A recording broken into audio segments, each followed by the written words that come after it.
അപ്പം നമ്മൾ അന്ന് പറയാത്തൊരു കാര്യം എന്ന് വെച്ച് കഴിഞ്ഞാൽ ഇത് നമ്മൾ കോവിഡ് റെസ്ട്രിക്ഷനുള്ള സമയത്ത് നമ്മളിത് ചെയ്ത സിനിമയാണ് വെച്ചാൽ ഏകദേശം ഒരു 4-4.5 വർഷത്തെ ഒരു ഇപ്പോൾ ഇതിന് പഴക്കമുണ്ട് ആ രീതിയിൽ സിനിമയ്ക്ക്. കാരണം അവസ്ഥ അതായിരുന്നു ആ സമയത്തുള്ളത്. അതുകൊണ്ടാണ് നമ്മൾ ഇതിനെ വലിയ രീതിയിൽ വലിയ സിനിമയായിട്ട് ചെയ്യാൻ ആലോചിച്ചിരുന്ന സിനിമയായിരുന്നു. ഞാനിത് കുറേ തവണ കണ്ടുകൊണ്ട് നമുക്കൊരു അഭിപ്രായമൊക്കെ പോയി. എന്നാലും ആദ്യമായിട്ട് പറയുന്നത് ഞാൻ തിരുവനന്തപുരത്ത് ആദ്യമായിട്ടാണ് ഒരു ശ്രീലിയാറിൽ സിനിമ കാണുന്നത്. കുറേ വർഷങ്ങളായിട്ട് പണ്ട് പഠിച്ചുകൊണ്ടിരുന്ന സമയത്താണ് ഒരു ഗതി പരഗതി ഇല്ലാത്ത സമയത്ത് കുറേ സിനിമ കണ്ടിരുന്നു. സിനിമയിൽ വന്നതിന് ശേഷം എനിക്ക് തോന്നുന്നു ആദ്യമായിട്ടാണ് ഞാൻ പണ്ട് കപ്പ്യാറിൻ്റെ ഒക്കെ പ്രൊമോഷൻ വന്നിട്ടുണ്ട് കുഞ്ഞിരാമൻ്റെ സിനിമ കണ്ടത്. എനിക്ക് തോന്നുന്നു തിരെ കണ്ടിരുന്നു. പിന്നെ ഏകദേശം ഒരു 10-12 വർഷത്തിന് ശേഷമാണ് ഒരു സിനിമ ഇത്രയധികം കാണുന്നത്. അപ്പം നമ്മൾ ഓർഗാനിക്കായിട്ട് വരുന്നൊരു ആൾക്കാരുണ്ടല്ലോ. കാരണം ഫസ്റ്റ് ദിവസത്തെ റിവ്യൂസും പരിപാടിയും കാര്യങ്ങളൊക്കെ കഴിഞ്ഞതിന് ശേഷം നമ്മൾ സ്വാഭാവികമായിട്ട് സാറ്റർഡേ സൺഡേ നമുക്ക് ഒരു സ്റ്റഡി ആയിട്ടുള്ളൊരു കളക്ഷൻ വന്നു. എന്ന് വെച്ചാൽ അത്യാവശ്യം ആൾക്കാർ കയറി.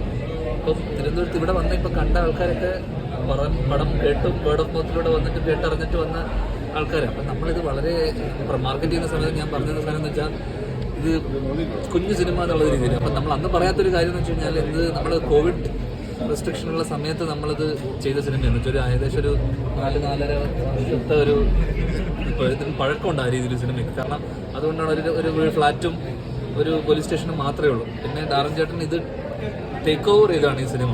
കാരണം വേറൊരു പ്രൊഡക്ഷൻ ഉണ്ടായിരുന്നു, ഡാരൻ ടേക്ക് ഓവർ ചെയ്തു. ഡാരൻ ചേട്ടൻ വലിയ സിനിമകൾ ചെയ്യുന്ന ആളാണ്. മിന്നലും RDXന്റെ ഒക്കെ എക്സിക്യൂട്ടീവ് പ്രൊഡ്യൂസറാണ് ഇവർ. അപ്പം ഇവർ നമ്മളോടുള്ളൊരു ബന്ധത്തിൻ്റെ പുറത്ത് നമ്മളോടുള്ള സ്നേഹത്തിൻ്റെ പുറത്ത് ഇത് ടേക്ക് ഓവർ ചെയ്തു. കാരണം ഇതൊരു ചെറിയ ബജറ്റിൽ അന്ന് ചെയ്ത സിനിമയാണ്. അന്ന് എല്ലാവരും ജോലിയില്ലാതിരുന്ന സമയത്ത് നമുക്ക് റെസ്ട്രിക്ഷനകത്ത് നിന്നുകൊണ്ട് കോവിഡ് ഫസ്റ്റ് വേവ് കഴിഞ്ഞ ബ്രേക്കിന് സമയത്ത് നമ്മൾ ചെയ്തത്. അപ്പോൾ ആ രീതിയിൽ ചെറുതാണ്. അപ്പോൾ നമ്മൾ ആ സമയത്ത് ഇറക്കാനും ബുദ്ധിമുട്ടുകളൊക്കെ ഉണ്ടായതിനു ശേഷം പിന്നെ കുറേ സമയം എടുത്തിട്ട് ഇവരെ പിന്നെ ടേക്ക് ഓവർ ചെയ്തതിന് ശേഷമാണ് നമ്മളിപ്പോൾ അടുത്തൊരു പടം ചെയ്തു, ഡിറ്റക്റ്റീവ് ഉജ്ജ്വലൻ. അതിൻ്റെ റിലീസുണ്ട് ഇനിയിപ്പോൾ മെയ്യിൽ.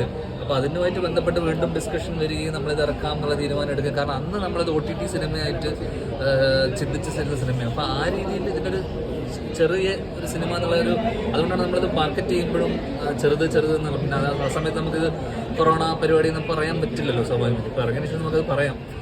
പക്ഷേ സ്റ്റിൽ ആദ്യത്തെ കുറച്ച് മിക്സഡ് റിവ്യൂസ് സംഭവങ്ങളൊക്കെ വന്നതിന് ശേഷം നമുക്ക് സ്വാഭാവികമായിട്ടൊരു ഡ്രോപ്പ് വരും. ഭയങ്കരമായിട്ട് ഡ്രോപ്പ് വന്നില്ല.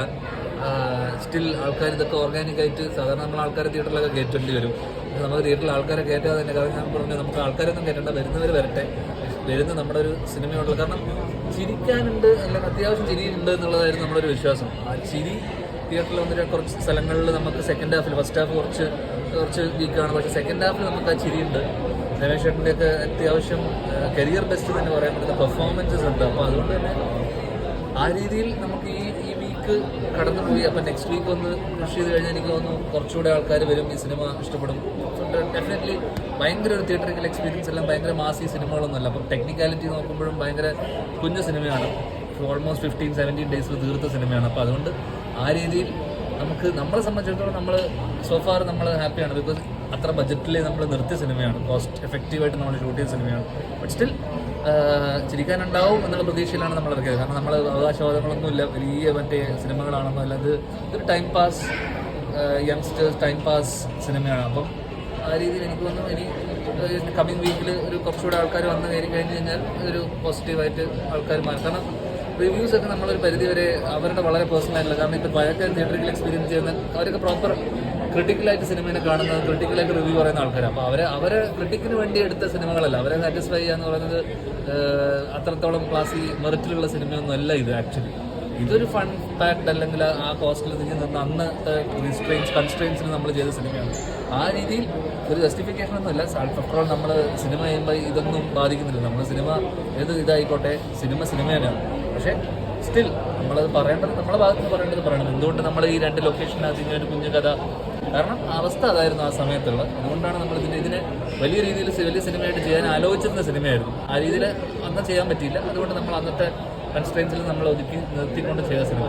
Still so far so good. നമ്മൾ നെക്സ്റ്റ് വീക്ക് ഒന്ന് ചെയ്ത് കഴിഞ്ഞാൽ എനിക്ക് തോന്നുന്നു കമ്മിങ് വീക്കും കൂടെ കുറച്ച് ആൾക്കാർ കഴിഞ്ഞാൽ നമ്മൾ ഹാപ്പിയാണ്. ബിക്കോസ് വലിയ ബഡ്ജറ്റായ സിനിമയല്ല, വലിയ ഇതിൽ വന്ന സിനിമയല്ല, വലിയ സ്കെയിലിൽ ചെയ്ത സിനിമയല്ല. കുറച്ച് ആൾക്കാർ ഏരിയ തന്നെ നമ്മൾ ഹാപ്പിയാണ്.